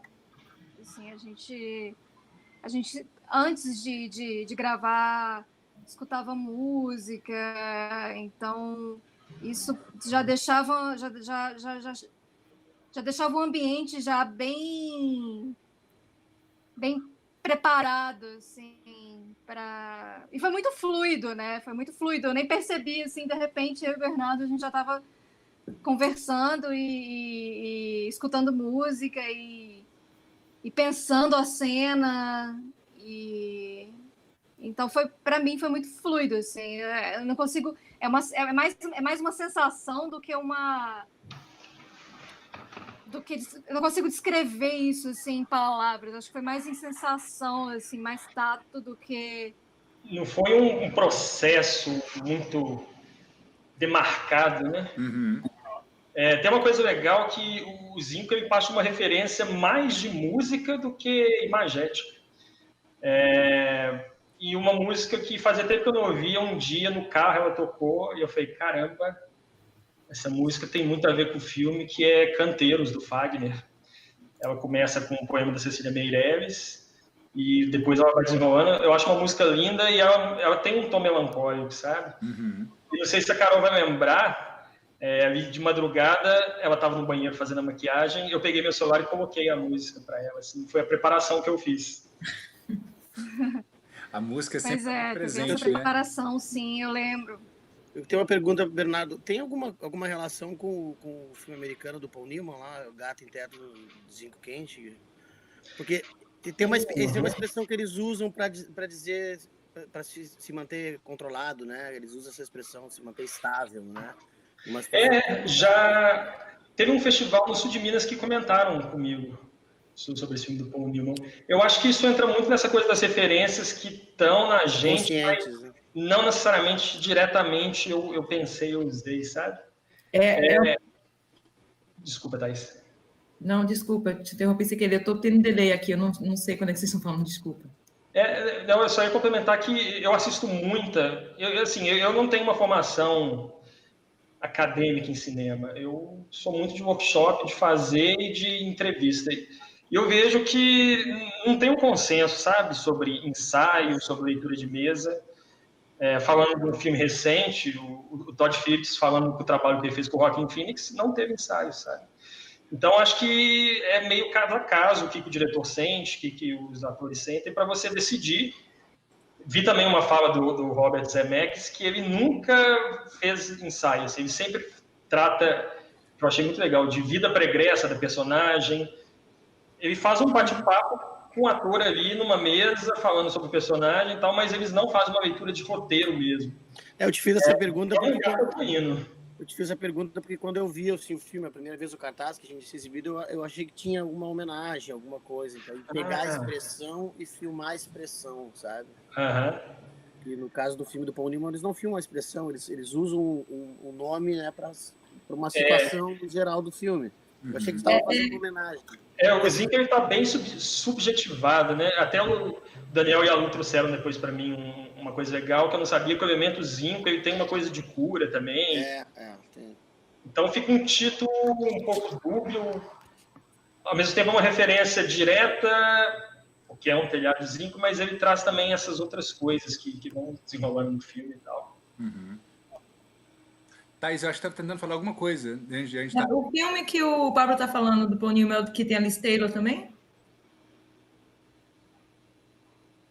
E o Pablo Assiri tira ele. Não, mas agora é mutado mesmo. Olha agora ali, ele está no botãozinho mutado, Tá mutado. A Siri te mutou. É que eu fico abrindo o volume no botão errado. É com a Elizabeth Taylor, sim. Esse filme é uma adaptação da peça do Tennessee Williams, né? Na verdade. E aí é um drama familiar, nem tem muito a ver com o telhado em si, tem mais a ver com a situação essa expressão que eles usam. Porque eu sempre quis saber por que o nome do filme é esse. Eu fui atrás da expressão uma vez e é uma gíria, tipo, uma gíria que o americano usa para situação difícil. A gata que estava no Teto Zinco Quente era a personagem da Liz Taylor, na verdade, que era meio indomada, toda arisca e tal. Eu achei que o Bernardo estava fazendo alguma, sei lá, homenagem, assim. Massa. E aí, Ju, você, como é que foi? Diego, então, para mim foi... Gente, faz tempo, né? Falaram 2013, eu falei, gente, 2013. Então, eu acho assim, para mim, como atriz, a troca com o diretor é uma coisa muito fundamental. Eu acho que é extremamente necessário a gente entender a cabeça do outro, né? Para além do personagem, para que juntos a gente consiga conceber esse personagem, porque ele está na cabeça do diretor durante toda a pré-produção, né? E quando chega o ator, a atriz ali, tem um outro elemento, né? Que é a própria pessoa que está fazendo. Então essa troca ela precisa ser muito, muito fluida e precisa ter muito diálogo. E o Diego foi muito legal, a conversa foi sempre muito fluida. Eu não lembro se a gente chegou a ter um ensaio físico mesmo, mas eu lembro que a gente teve várias conversas para chegar em um lugar. E eu gosto muito dessa coisa de chegar e fazer, que nem o Pablo falou, que tipo, voltava, e aí a Juliana saía da personagem, voltava na personagem. Eu acho que não tem muito esse lugar assim de sair da personagem e voltar. Eu acho que desde o momento que a gente chega no set de filmagem, a gente já está se estruturando energeticamente para entrar em cena. Então, mesmo que às vezes eu estou em conversas com outras pessoas, não sei o quê, eu vejo isso como o meu aquecimento também, sabe? Porque às vezes parece que a gente está meio solto, meio falando qualquer coisa, mas para mim, internamente, isso me traz um lugar de prontidão, porque eu estou respondendo, eu estou ali falando, e isso me mantém acesa. E aí eu me recolho para poder, né, determinadas emoções e tudo mais, mas acho que o momento do set, ele é um momento que é muito precioso. Então, realmente, no set de filmagem, a praia, o fato da gente estar ali na praia, o fato de ser de manhã, isso traz pra gente elementos que são muito preciosos, assim, eles compõem a cena e a estrutura física, né, a nossa ação que a gente vai dar. Então, esse diálogo com a direção é extremamente necessário, porque ali, enquanto a gente está, né, naquela presença, naquele cenário, a troca que a gente tem, a comunicação que a gente tem do outro diretor que está fazendo a cena, além do outro ator que está fazendo a cena, é o diretor, né, é a direção.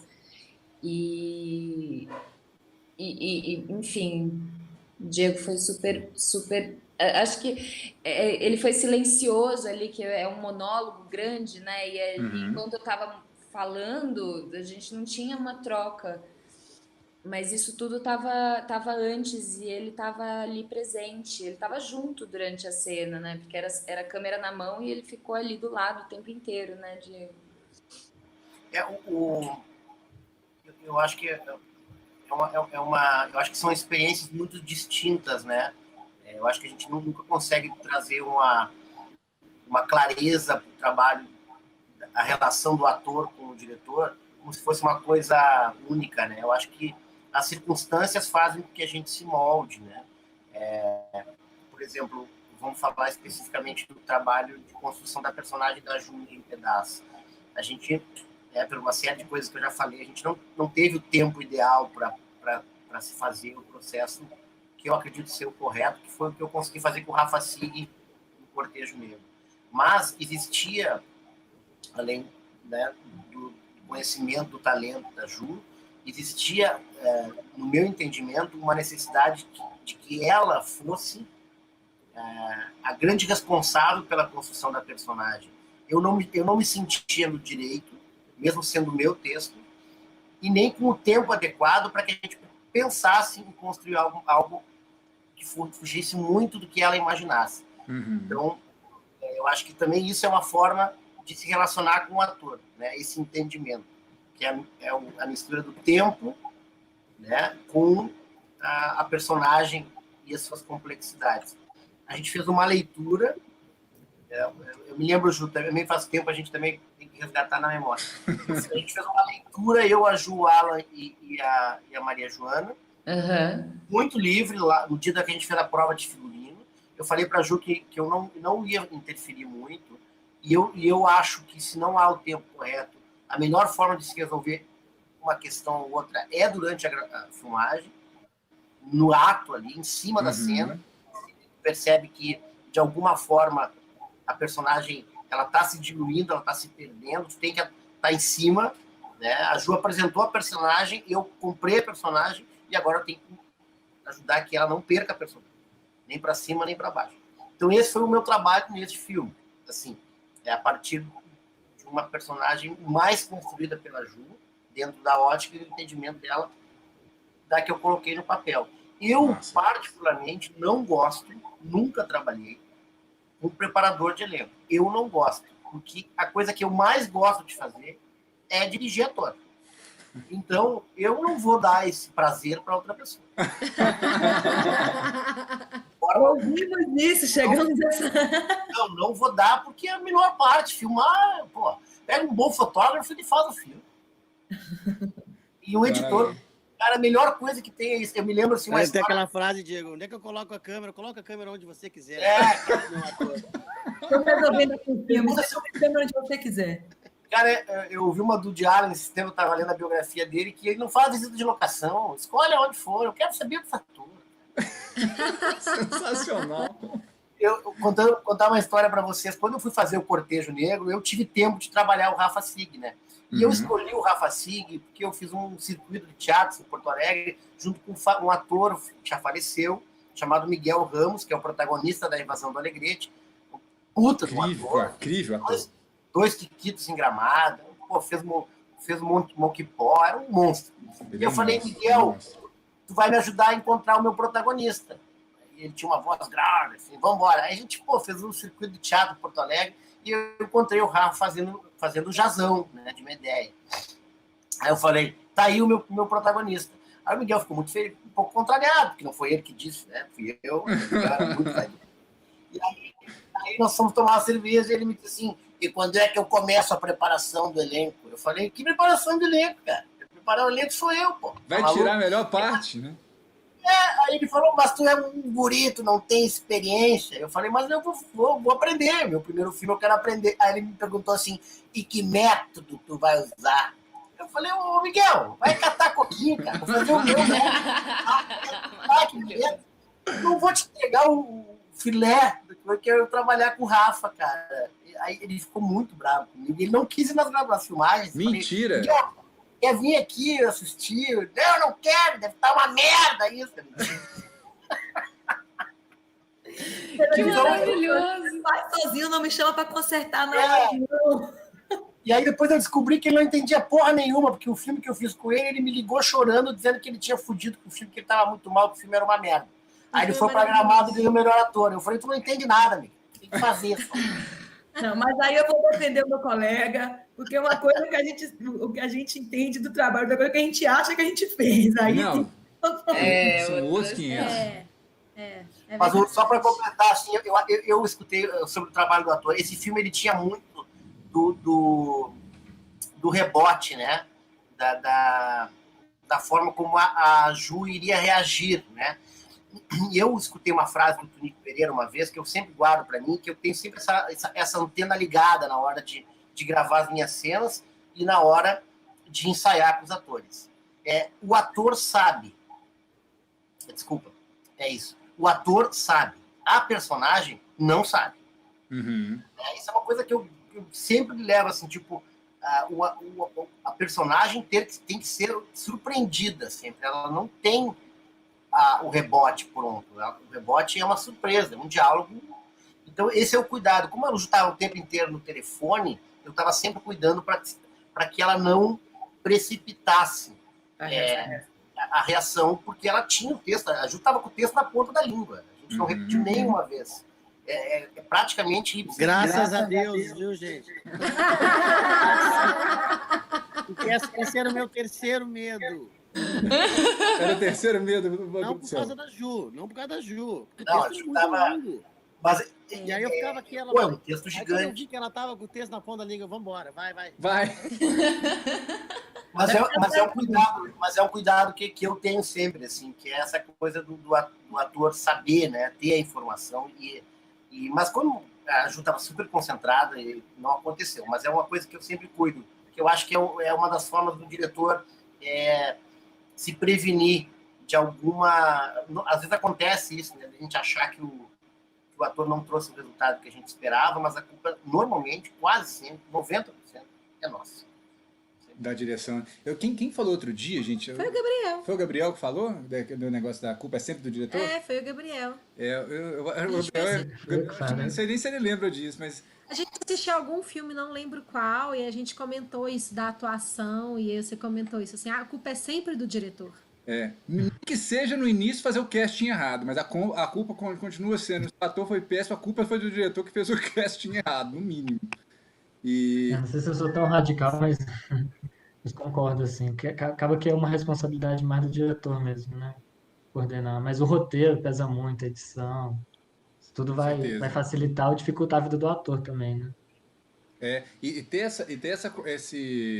esse feedback é interessante, né? Ouvir você e o Bernardo falando assim, dessa interação com as atrizes, com os atores, assim, porque essa relação, ela diz muito sobre realmente isso. Eu fiquei pensando, por isso que eu comecei, né, a perguntar isso pela frase que eu comentei, que foi porque realmente ali no set, no momento do set, até antes mesmo, tudo diz muito, porque a gente acaba sendo muito sensível, né? O ator, eu vejo atrizes e atores no momento de set, no momento de filmar, num momento muito grande de sensibilidade, até porque você está acessando sentimentos que às vezes não são seus, que são os sentimentos da personagem.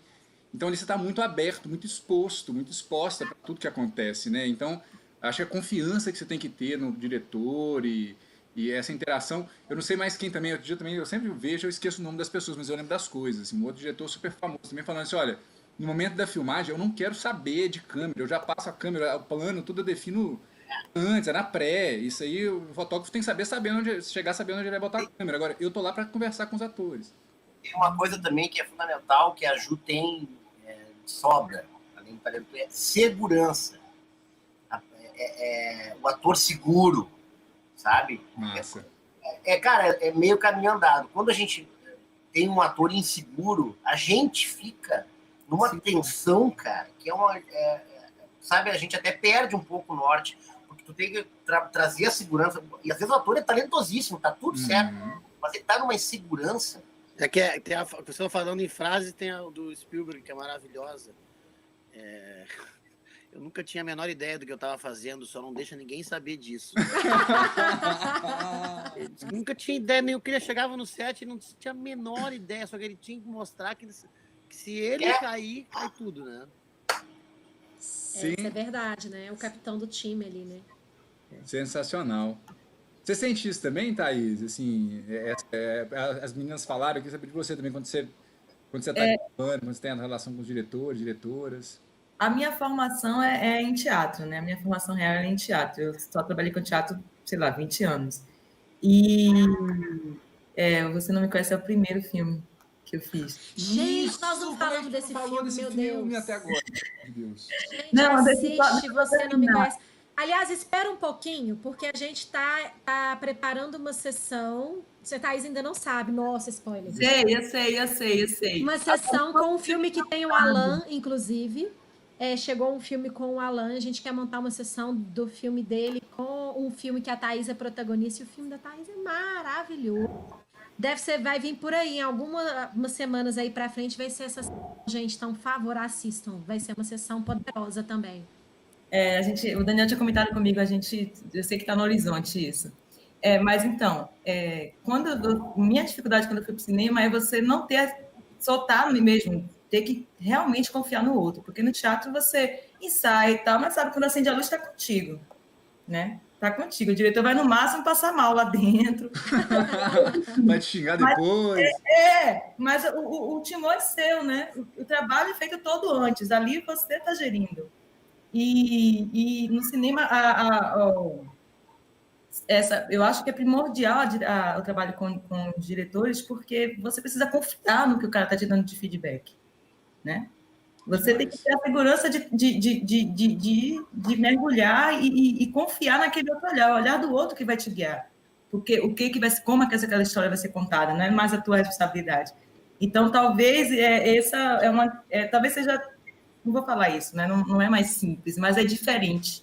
É uma relação diferente com o trabalho, com o personagem, com o que está sendo apresentado, com o que você projeta de resultado, enfim.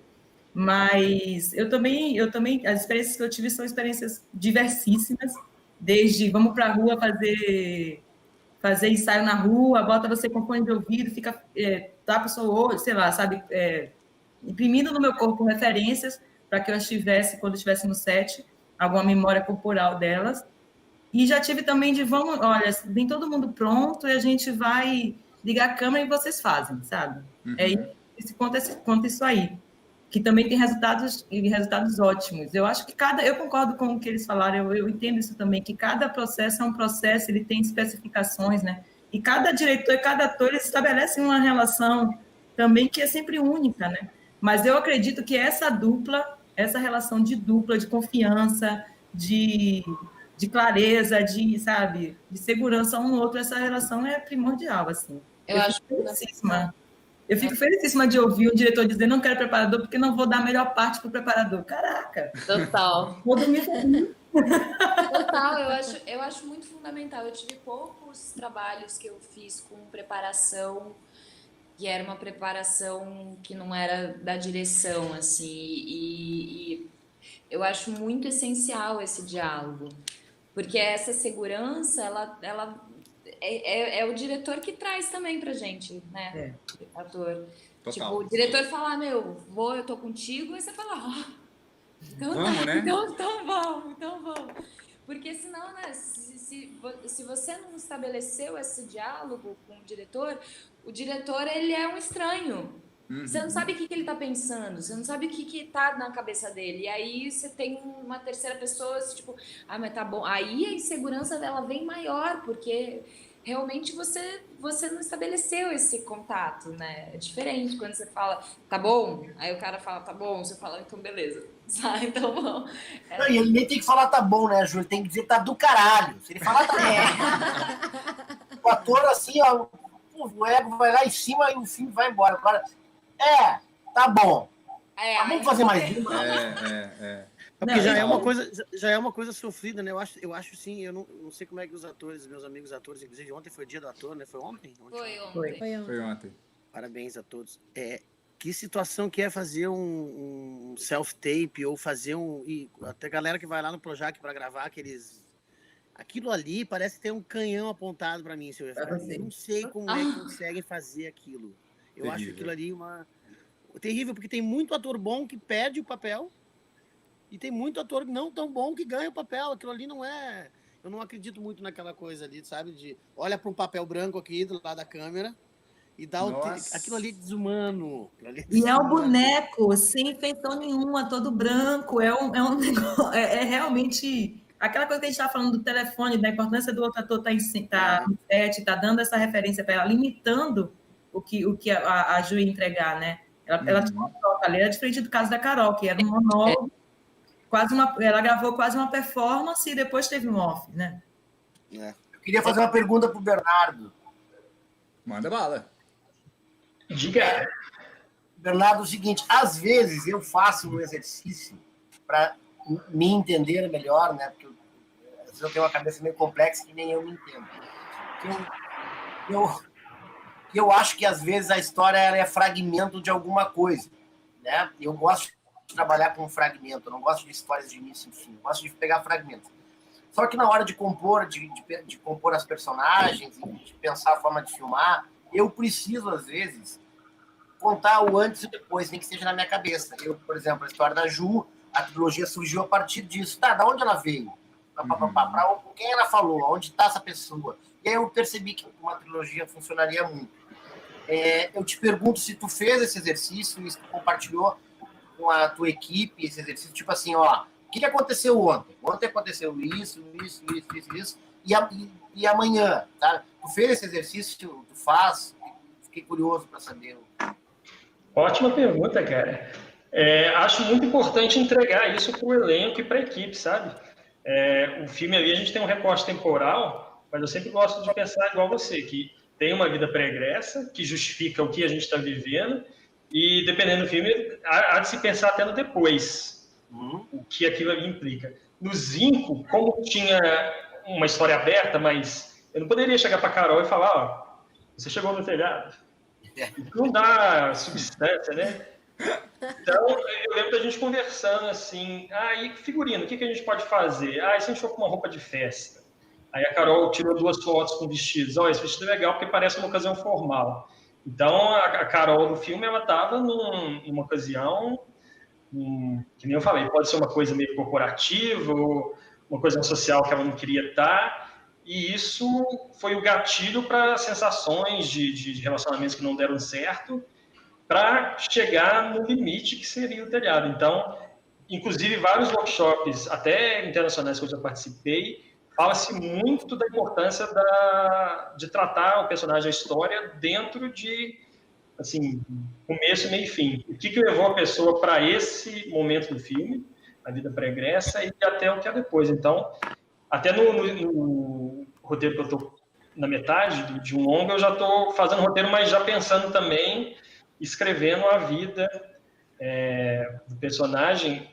Lembrei também, eu fiz um workshop recente, e a instrutora, ela até falou que é interessante você trazer músicas que essa personagem ouve, o que ela gosta de ouvir, o que ela veste, onde ela gosta de ir, você tratar a vida dela com o mais detalhe possível, porque isso te ajuda na direção também, a responder as perguntas que virão do elenco sobre o roteiro. E espera-se que a gente, como diretor, que a gente saiba se comunicar muito bem e que a gente consiga responder todas as perguntas que vêm sobre o roteiro, né? Então, isso dá essa substância. Nossa, eu fiquei viajando aqui como se fosse a mesma personagem, né? Que, tipo, às vezes, se ela não tivesse ido para a praia, tivesse ido para o telhado. E aí ela não tivesse encontrado aquele telefone, né? Tipo assim, dá pra ser tipo a mesma história, né? Ela foi lá e viu a ex, e a ex tá com outra pessoa, e aí ela foi pro telhado ao invés dela ir pra praia, né? Tipo, eu comecei a assistir em pedaços e eu tive essa sensação. Falei, caramba, tem uma similaridade muito legal aqui, assim, de só para completar, para onde a gente foi, claro.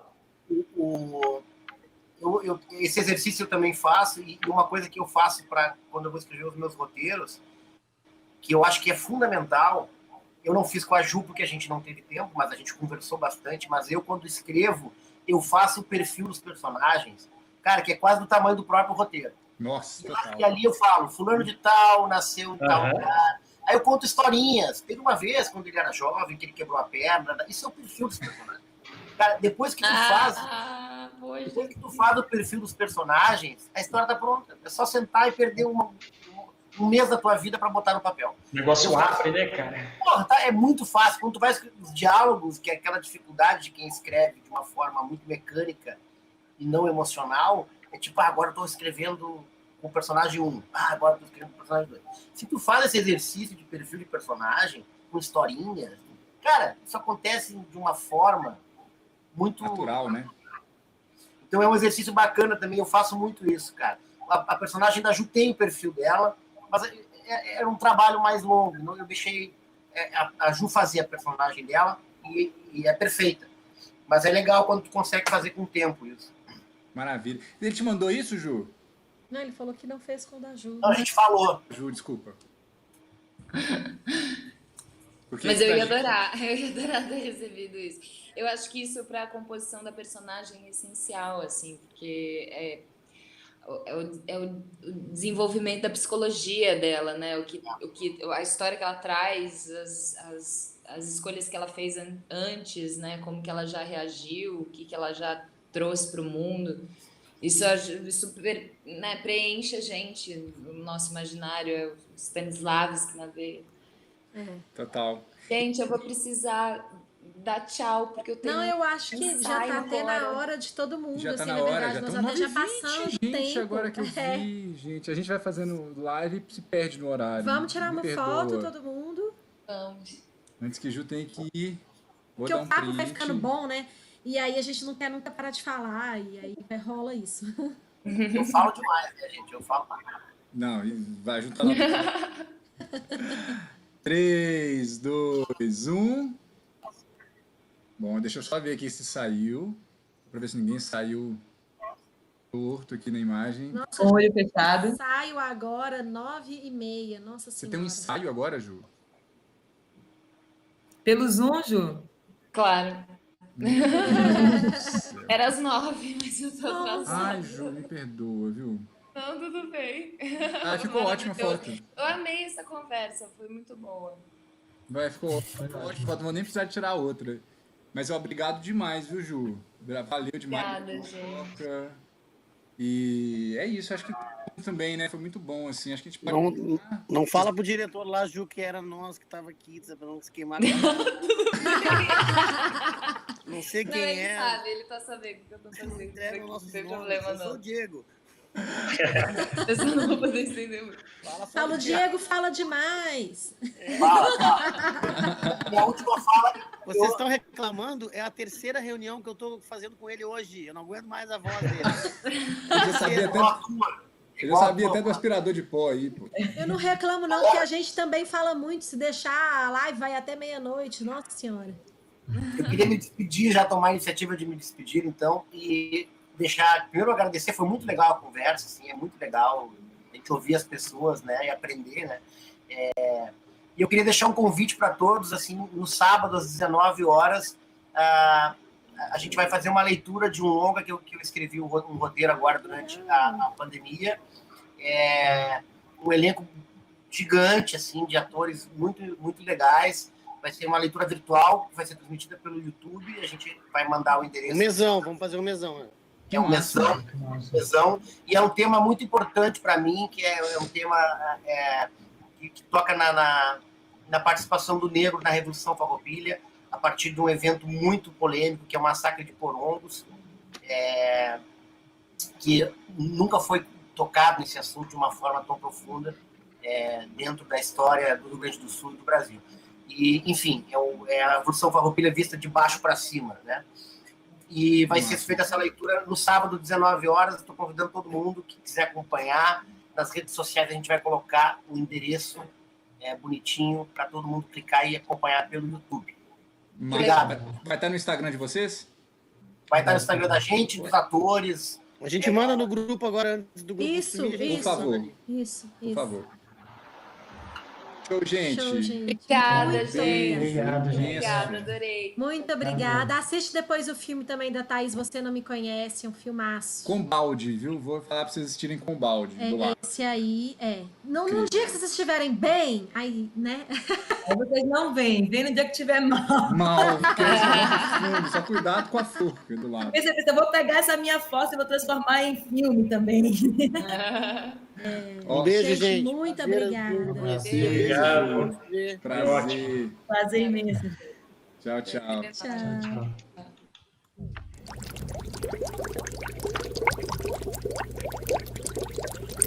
Carol.